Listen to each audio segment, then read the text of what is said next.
Chapter 6. I went to this gentleman's club called the Tender Trap. Tender Trap sucked up my money like it was no tomorrow. This place was a very small place with a moon-shaped emblem above the bar. Little crazy but workable and not that crowded. The place total capacity was about 50. I walked in, got my cold Corona with my lime squeeze, and observed. I saw the women inside, but it was one who stood out from the crowd. Blonde-haired girl with her standing up. Tiny and small, but nice perky breast. She looked at me and said, "Do you want a lap dance?" I said, "I most certainly do." I asked her what her name was, and she simply said it was Sue. She started dancing with a green outfit and white boots to knock your socks off. She wasn't wearing socks but pantyhose under those white boots.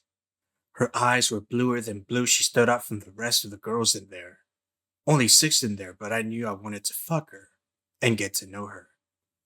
Her name was Susan Redacted, aka Susan Maiden Name, which was her maiden name. She was from Los Angeles and moved to Vegas with her 2 children and her ex-husband, James Redacted. I fell in love with her that night. She was full of lies and full of shit, but I wanted her in my bed and to bear my children. She was a beautiful woman and dealt with the drama. The first night I spent about $200 on lap dances alone on her. Her body was so soft and smooth. Her hands grazed my privates a few times. Poetry in motion and having my whistle being blown on again. Sue told me she spoke Finnish. She taught me a few words and pretended to speak it. Another front among others. Even though she was all about the dollar, she had also an innocent side, talking to me about her grandmother raising her, and that was the only family she knew about. Her grandmother supposedly lived in Montreal, Canada. That first night I stayed there until 4 a.m. that night. Told her that I wanted to get to know her outside the club. After I left there, I played poker and ran some more money to make up for spending it in Pahrump at the cat house.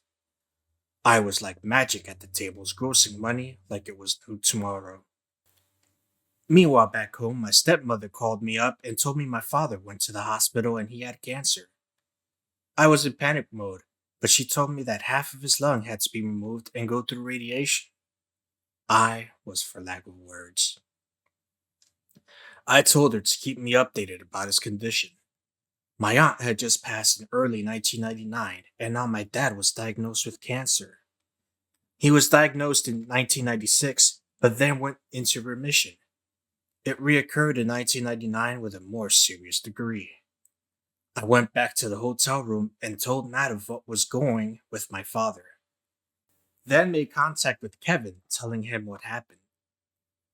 Kevin told me the show is doing well and had fun hosting it, bringing in a lot of his friends. He said, "Pal, I'm sorry to hear about your dad, but I'm sure he will be alright." I called my mother and told her about it, and she was sorry for me and said to keep her informed about his condition. I felt like I just got to Las Vegas, so I would stay there unless worse news came down the pike. Matt and I the next morning went on the strip and took the Beamer on the strip with the top down. Clear summer night with dry heat and the air was solid. Was no time to sleep because the oxygen was pumping through the casinos. We enter a place where the women cut hair in their lingerie with no bras. Their breasts would rub on your face while they were cutting your hair. We aired as much as we could, keeping the breast digital in the video. It was a guy's heaven. Money, women, food and great times to be had by all. We saw Rodney Dangerfield at the MGM Grand and Craig Ferguson at the Caesars Palace. So we were planning our days out and Matt got me more educated with baseball and we studied the lineups and played different parlays. Second week there, we had an 8-team baseball parlay and every team hit, waiting 2 games left. The win was $7,433 on a $50 original bet. The second to the last game hit and we were waiting on one more game to get the additional money. Arizona Diamondbacks against New York Mets. had the Arizona Diamondbacks, the last team on the parlay needing to hit. Game went to extra innings and kept going back and forth, but about 4 hours later, once we knew Arizona won, it was time to cash out the cash. Already winning close to 5,000 just to win an additional $7,000. Felt like a baby in a candy store. Winnings kept piling up. Magical time spent. Hitting an 18 baseball parlay, which is impossible in most cases, but kept it alive. I made mention to Matt about coming with me and meeting Sue, and he was not interested for some reason, but I said, that's more for me. Later on, that evening, close to mid morning, I made another trip to the tender trap. I saw Sue as she was dancing on stage. I presented her a rose, and the stem was in my mouth, along with a $5 bill. She slid over and pulled the cash out with her mouth first, and then the rose with her mouth touching my mouth with a light little kiss. This really got me harder done below that a ton of cement bricks. She was very knowledgeable in her way to entice the crowd.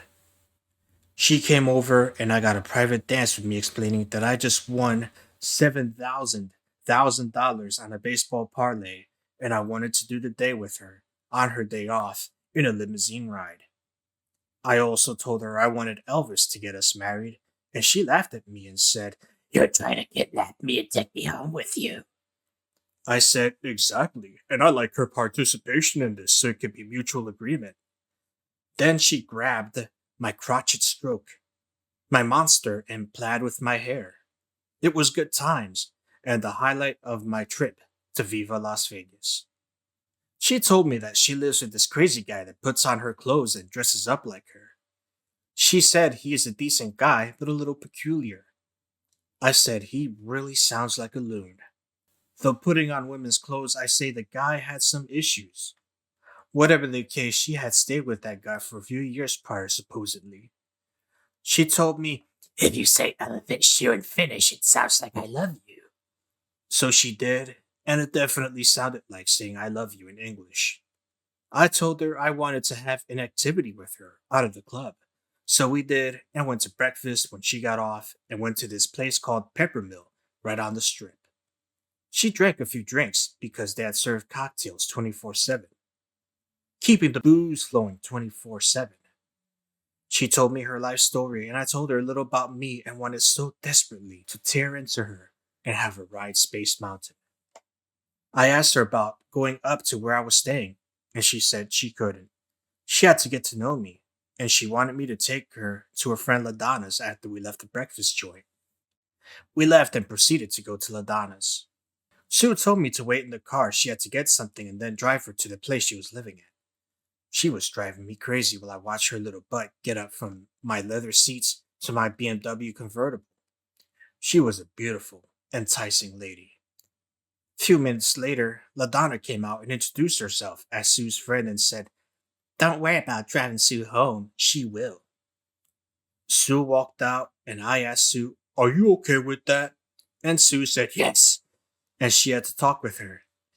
And she will see me at the club this week. Back at the motel room, Matt was snoring away with beer bottles all over the room. I said, "Dude, what's with all these bottles all around the room?" Matt said he couldn't do anything because he ran out of money, so he got beer to drink himself out of the pain he was feeling about being without female companionship. I told him he had the opportunity to come to the club and meet Sue and the other ladies at the club. Matt said, "How am I supposed to pay them? With my looks?" I laughed to myself. No, I see how that would be a problem. LOL. Matt didn't come with money on the trip. He had a limited amount, and he expected me to give him money for living expenses and entertainment purposes. He said, "I helped you win that baseball parlay, and without me, you wouldn't have won." I told him, "I'm a fast learner, and it wasn't because of him." Finally, Matt became a pain in my ass and was complaining the whole time he was there about having not enough money for things. I would give him some money, but he would bitch and complain the following few days thereafter. I told him sternly that if you keep on bitching, you can get on a plane and fly back home. He followed me out the door to get some food, and we went back to the pepper mill where I took Sue that morning. Awesome Western omelets and hash browns that melt in your mouth. Food was slightly overpriced, but fit the need and the fix. Went to different roulette games along to the black table and won some more money. I told Matt, if I win a certain amount, I'll give him a third of it. Finally, with more of the winning and more Matt bitching about every little thing, I told him to get on plane and head back because I planned to stay out longer. Just then, he threw an electric razor blade at me. It missed me, but then told him now he was going to pay. I threw it back at him at closer range, at him in the head and face. From that, it cut him, and he went ahead and flew off the next day later.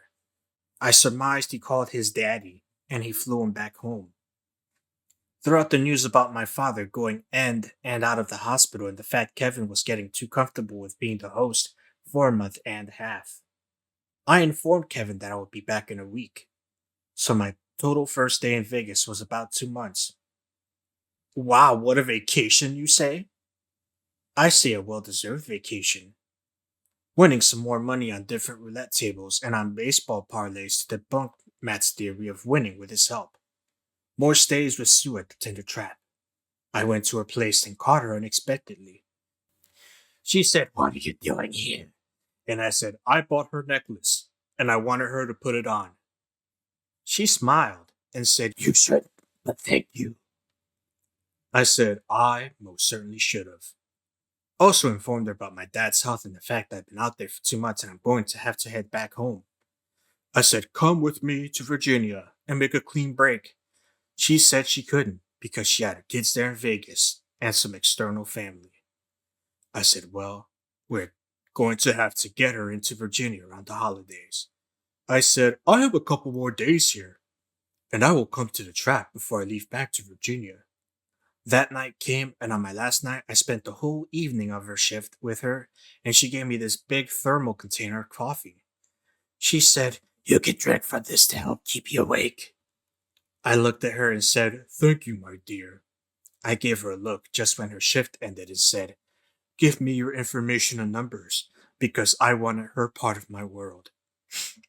I said, come hell or high water, she was coming to Virginia with me eventually.